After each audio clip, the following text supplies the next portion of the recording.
It's wild to think that in 2025, the beauty industry has gotten to a point where even your jawline apparently needs shapewear. I remember scrolling and suddenly stopping on this image that didn't even look real at first.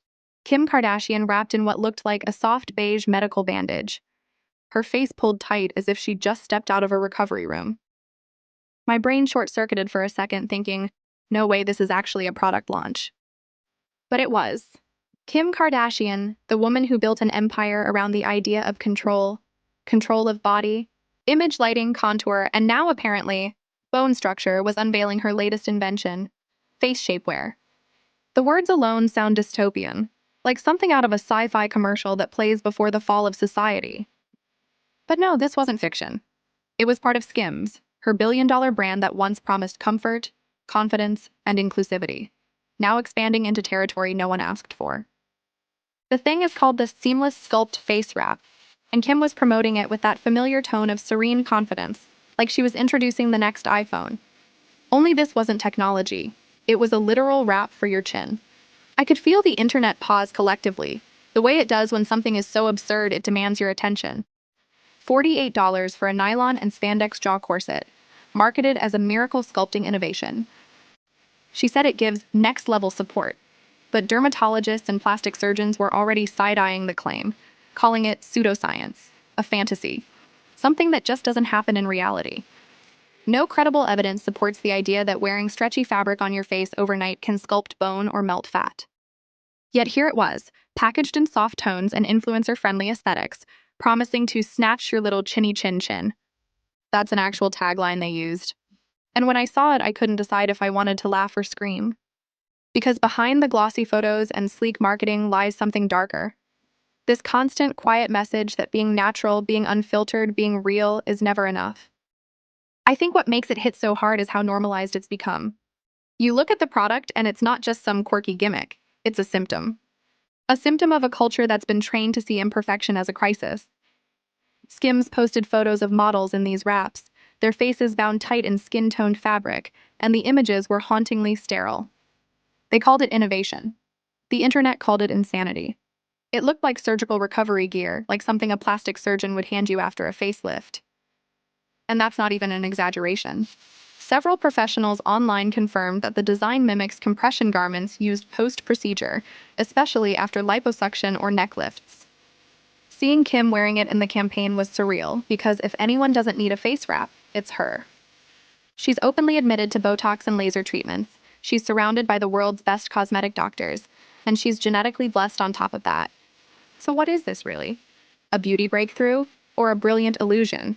Feeding the same system that tells women their aging faces are flaws to be fixed? The more I looked at it, the more claustrophobic I felt. Like this product wasn't just something you wear, it was a statement that even rest, even sleep, needs to be optimized for beauty. You can't even lie down in peace without a bandage reminding you that you should be working on being prettier. When did comfort become a weakness? When did bedtime turn into a battlefield? The backlash came fast. TikTok, Instagram, Twitter, every platform lit up like a bonfire. People were furious. Some mocked the look, others dissected the message behind it, and many just expressed exhaustion. Is this where we're headed? One user wrote. We already tape our mouths, starve ourselves on Ozempic, and now we're supposed to wrap our faces to sleep? That comment alone went viral. Because it's true, there's this constant escalation, this race to the next extreme in beauty maintenance. I saw creators filming reaction videos, zooming in on the wrap and calling it dystopian chic, calling it oppression rebranded as self-care.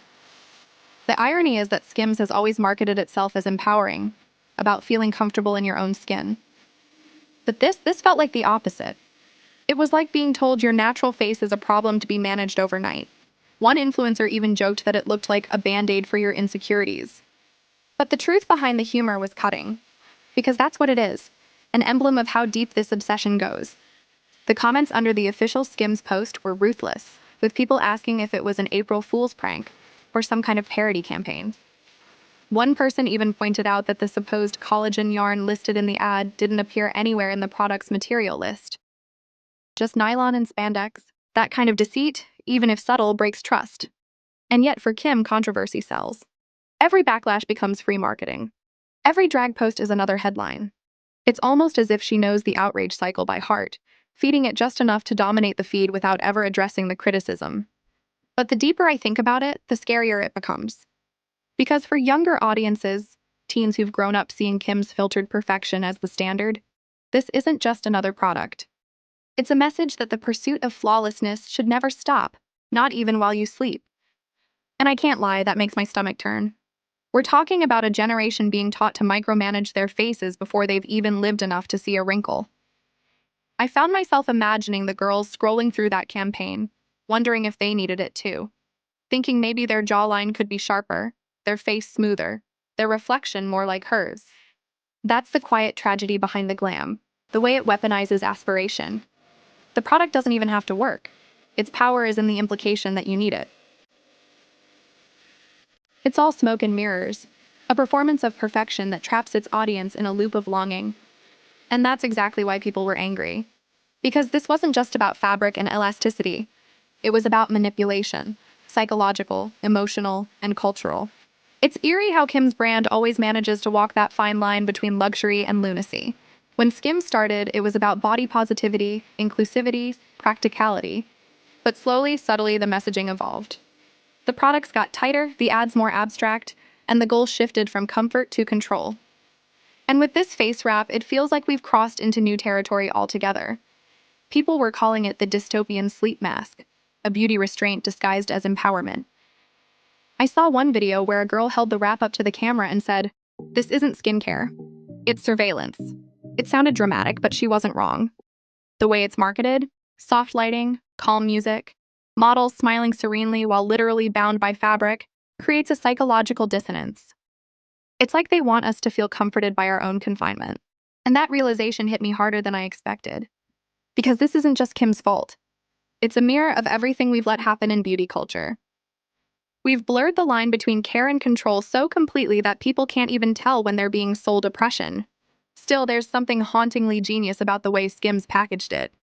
The nude tones, the clinical lighting, the minimalist copy, it all screams modern, high-end, aspirational. You almost forget it's absurd until you see it up close. And I think that's what makes it so powerful. Kim doesn't sell products. She sells belonging. She sells the fantasy of being one step closer to her world, a world where everything is smooth, sculpted, flawless, and controlled. But behind that fantasy is a kind of suffocation that seeps deeper the longer you look. The thing about beauty standards is that they never end. The bar keeps moving higher, tighter, thinner. You can chase them for a lifetime and still never catch up. And Kim's face wrap, in its soft silence, is a symbol of that endless chase. It's beauty with no exit, self-improvement with no finish line. Then came the professionals. Dermatologists, plastic surgeons, aesthetic nurses. They all started weighing in, explaining in calm, clinical tones that the wrap wouldn't sculpt anything. At best, it might provide temporary puffiness reduction from compression, like the way your skin looks smoother after you press it. But that's it. No contouring. No lasting results. One surgeon said, "It's like wearing tight socks and expecting to grow taller." Another said the only people who might actually benefit from it are those recovering from cosmetic surgery. Because again, that's where the design originates. And that's when it hit me. Maybe this isn't even a misunderstanding. Maybe it's deliberate. Maybe Kim and her team know exactly what they're doing, blurring the line between medical recovery and beauty maintenance until they become the same thing. Making the post-surgery look not just normal, but aspirational. It's sinister and brilliant at the same time. And it's working, because the conversation hasn't stopped since the product dropped. I couldn't shake the feeling that we've entered a new chapter of the beauty industry, one where pain, restriction, and self-discipline are dressed up as self-love. Skims isn't just selling comfort anymore. It's selling control. The illusion that you can hold time still if you just buy the right product. The face wrap feels like the physical embodiment of that idea.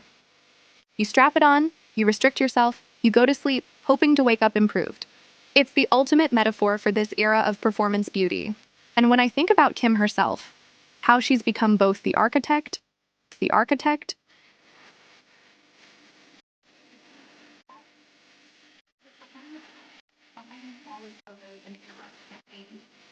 someone who probably doesn't remember what it's like to just exist without an audience, without an edit, without a filter.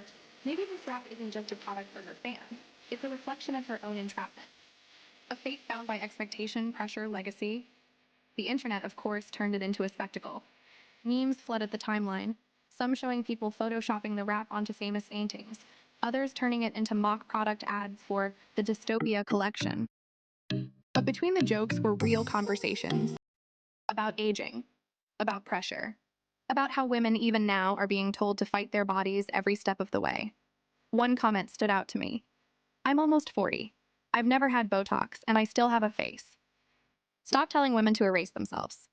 That line lingered with me for days, because that's what all of this is really about, the erasure of self in the name of perfection. The face wrap isn't a product. It's a philosophy. A quiet, smiling whisper that tells you to disappear a little bit each night in pursuit of someone else's definition of beauty. And the scariest part? Millions are listening. And as the conversation grew, so did the discomfort. Everywhere I looked, the lines between health, vanity, and identity blurred into something I couldn't quite define anymore.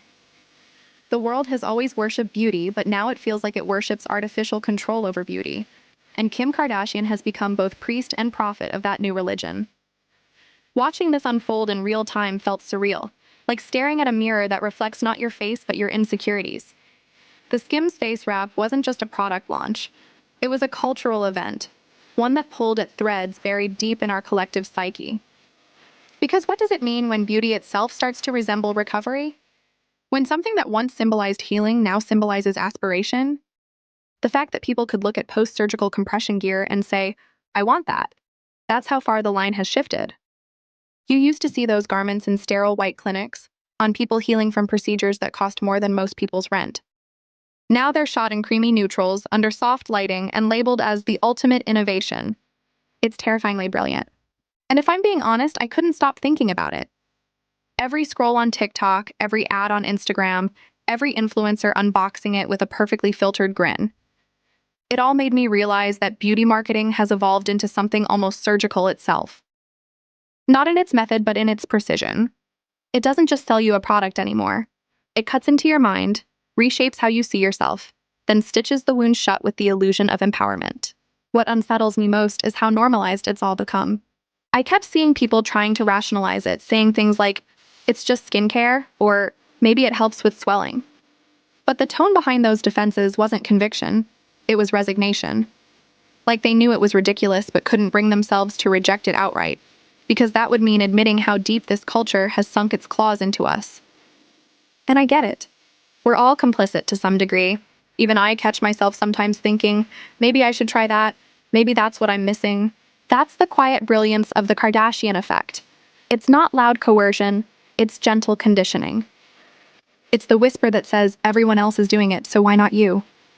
And when I saw Kim post that photo, the one where she's sitting there wrapped tight, glowing, confident, framed by that signature neutral palette, it hit me that she wasn't just modeling a product. She was modeling a lifestyle of constant correction. The subtext was clear. Beauty isn't about feeling good anymore. It's about maintenance, management, prevention. You can't just exist, you have to optimize. There was one clip that really stuck with me. It was a doctor on TikTok holding up the face wrap saying, "This is medical grade gear. My patients wear this after surgery." Kim just rebranded it. His tone was calm, almost weary, as if he'd seen this all before. Another cycle of the rich selling old insecurities in new packaging. And it's true. There's nothing innovative here, nothing revolutionary. It's just a new layer on the same old message. You're never done fixing yourself. I thought about the countless women who might see this, who might buy it thinking it'll make them look younger, sharper, better. And then I thought about the small moments. A teenage girl lying awake in her room, scrolling through Kim's campaign, feeling that familiar ache of inadequacy settle in. It's not even about wanting to look like Kim anymore. It's about survival in a world that keeps moving the goalposts. Every time we think we've reached realistic beauty, the industry reinvents the impossible and sells it back to us as self-love. It's exhausting. Still, the irony is painful. Because part of me understands why Kim does it. Her entire career has been built on the tension between fantasy and relatability. She built an empire on transparency that was never truly transparent. Curated vulnerability, controlled chaos. This face wrap feels like the natural conclusion of that arc. The woman who once sold waist trainers and body tape has now moved to the face, the final frontier. It's poetic in a twisted way. She started with the body and has now reached the mind.